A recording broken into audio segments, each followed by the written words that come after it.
Alors aujourd'hui, on va plonger dans un texte qui a presque 4000 ans. Une seule loi, gravée dans la pierre, au cœur du fameux Code de Hammurabi.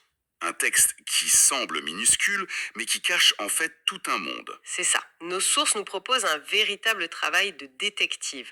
On va voir comment un chercheur, Safa Katchmaz, a relu cet article et a complètement changé notre vision des choses. Et il n'a pas seulement corrigé une vieille erreur de traduction, c'est bien plus que ça. Il a révélé une institution sociale entière qu'on ne voyait plus. La parenté de lait en Mésopotamie. Exactement. Et l'enjeu, ce n'est pas juste une querelle d'experts sur une virgule, hein, c'est de comprendre comment la relecture d'une poignée de mots peut faire ressurgir tout un pan d'une société. C'est fascinant. L'analyse de Safa Katmaz, qui date de 2004, nous montre que ce qu'on prenait pour un lien, disons, symbolique, Oui. la parenté de lait, était en fait une institution juridique fondamentale, aussi solide que les liens du sang, et protégée très très durement par l'État. C'est donc l'histoire d'une redécouverte majeure. On peut dire que c'est une contribution décisive à l'anthropologie du droit. Absolument. Une contribution qui nous force à questionner nos propres certitudes. Bon, alors commençons par le cœur du problème. Cet article 194. Pendant plus d'un siècle, tout le monde l'a lu de la même manière. Oui, et cette lecture semblait logique à première vue. La traduction classique, celle qu'on trouvait partout, disait en substance cela. Si une nourrice allait un autre enfant à l'insu des parents, et que l'enfant qui lui était confié meurt, on lui coupera les seins. Voilà. Et quand on lit ça, la conclusion semble évidente. Le bébé est mort. C'est la faute de la nourrice qui a partagé son lait. Donc on la punit de manière horrible, certes, mais la logique semble être celle de la négligence. La punition est directement liée à la mort de l'enfant. Attendez, je veux jouer l'avocate du diable une seconde. Pour quelqu'un qui n'est pas spécialiste, cette idée est assez intuitive, non? Une nourrice qui, en quelque sorte, affame un bébé en donnant son lait à un autre.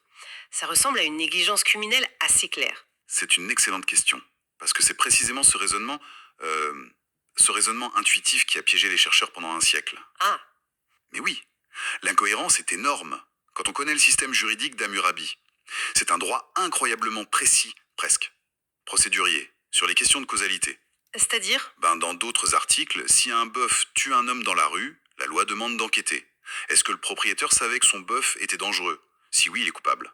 Sinon, c'est un accident. D'accord, je vois. Le droit cherche vraiment à établir une chaîne de responsabilité claire. Exactement. La notion de négligence, de faute, d'intention, elle est toujours au cœur du procès. C'est ça qui est central dans ce code. Or, dans notre article 194, on n'a rien de tout ça. Rien du tout. Cette chaîne est totalement absente. Le texte acadien, la langue de l'époque, ne dit pas parce que l'enfant est mort. Il ne mentionne ni négligence, ni lien de cause à effet. Donc le seul et unique acte qui est décrit comme un crime, c'est... Allaiter un autre enfant sans l'accord des parents. Point. La mort de l'enfant, dans cette nouvelle lecture, n'est qu'un élément de contexte. C'est peut-être la circonstance qui a permis de découvrir le pot rose, si on veut. Ah d'accord, donc la traduction corrigée par Katchmaz est beaucoup plus directe en fait. Beaucoup plus directe et brutale. Si une nourrice allait un autre enfant sans l'accord des parents, on lui coupera les seins. Point final. Le crime est l'acte lui-même, pas sa conséquence. Et c'est là que tout bascule. Si le crime n'est pas d'avoir causé la mort, alors c'est quoi? Et c'est là qu'intervient la thèse de Safa Katchmaz, c'est le cœur de sa découverte, vraiment. Katchmaz nous dit: arrêtez de penser avec vos concepts modernes de biologie, de nutrition. En Mésopotamie, l'allaitement, ce n'est pas juste un moyen de nourrir un bébé. C'est un acte social et juridique d'une puissance immense. C'est un acte qui crée de la parenté. La fameuse parenté de lait. Oui, la sut akrabalégue, comme on dit en turc. Et ce n'est pas une jolie métaphore, hein, pas du tout. Ce n'est pas symbolique. Non, c'est une institution légale, bien réelle. Quand une femme allaite un enfant qui n'est pas le sien, elle crée un lien de parenté irréversible entre cet enfant et sa propre famille. Cet enfant devient comme son propre fils ou sa propre fille. Avec quelles conséquences concrètes? Des conséquences très lourdes. Leurs enfants ne pourront jamais se marier entre eux, par exemple. C'est un interdit matrimonial aussi fort que l'inceste. Cela crée des tabous, des obligations, des droits d'héritage potentiels. Ça redessine les frontières de la famille. Waouh! Donc la nourrice n'est pas une simple employée qui vend un service. Pas du tout. C'est un agent social qui a le pouvoir, littéralement, de redessiner la carte d'une lignée. Donc si je résume bien, le crime de la nourrice n'est pas du tout une négligence. C'est un acte de création de parenté non autorisé. C'est ça. Elle a, de sa propre initiative et en secret, connecté deux familles de lignages qui n'avaient rien demandé. C'est une violation de l'ordre social. C'est bien plus grave qu'une violation, c'est une subversion. Il faut vraiment se replacer dans le contexte. Oui, bien sûr.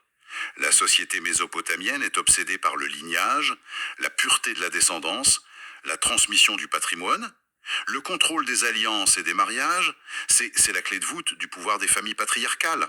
Et là, une femme, Et là, une femme, par un acte qui nous semble anodin, peut court-circuiter tout ce système. Elle introduit un lien de parenté clandestin, un grain de sable dans la machine généalogique. C'est une attaque directe contre l'autorité du chef de famille. et du coup, la punition, elle prend un tout autre sens.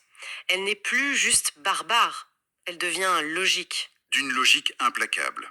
On ne lui coupe pas les seins par vengeance pour la mort d'un bébé, on lui retire l'instrument de son pouvoir social illicite. On la prive physiquement et symboliquement de sa capacité à créer de la parenté. Exactement. On ne punit pas la personne pour une faute passée, on neutralise sa capacité juridique future. C'est une sanction qui s'attaque à la source du désordre social.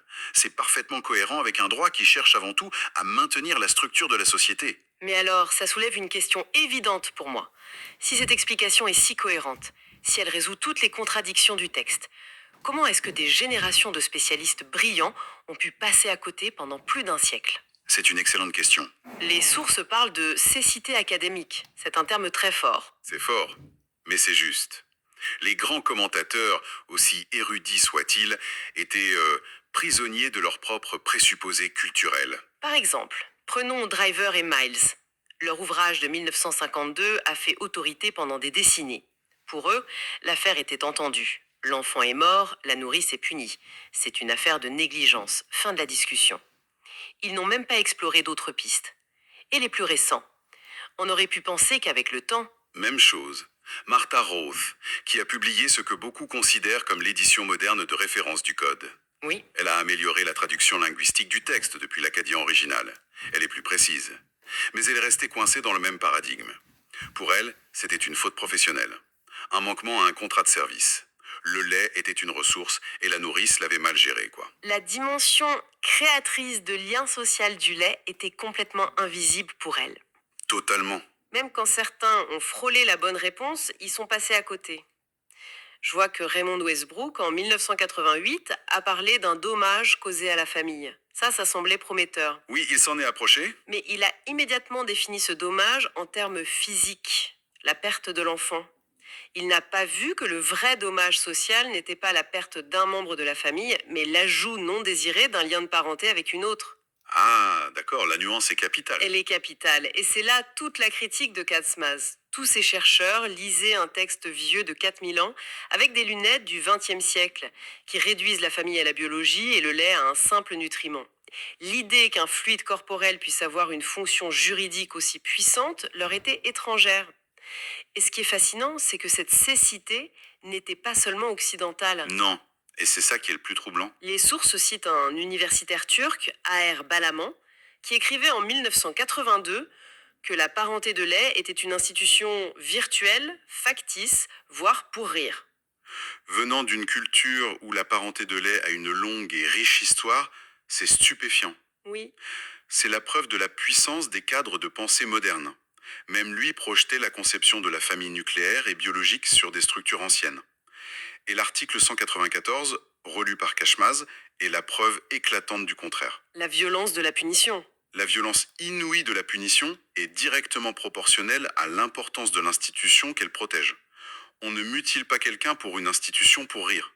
C'était l'une des clés de voûte de la société et l'État la protégeait avec la plus extrême sévérité. C'est donc pour ça que les sources insistent sur le fait que le travail de Kaczmas n'est pas une simple réinterprétation, mais une véritable découverte. Oui, le mot est juste. C'est comme s'il avait trouvé une pièce cachée sur l'échiquier mésopotamien, une pièce qui change les règles du jeu.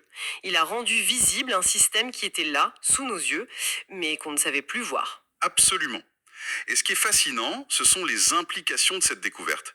Elles sont énormes, C'est-à-dire que ça va au-delà du code de Hammurabi lui-même. bien au-delà.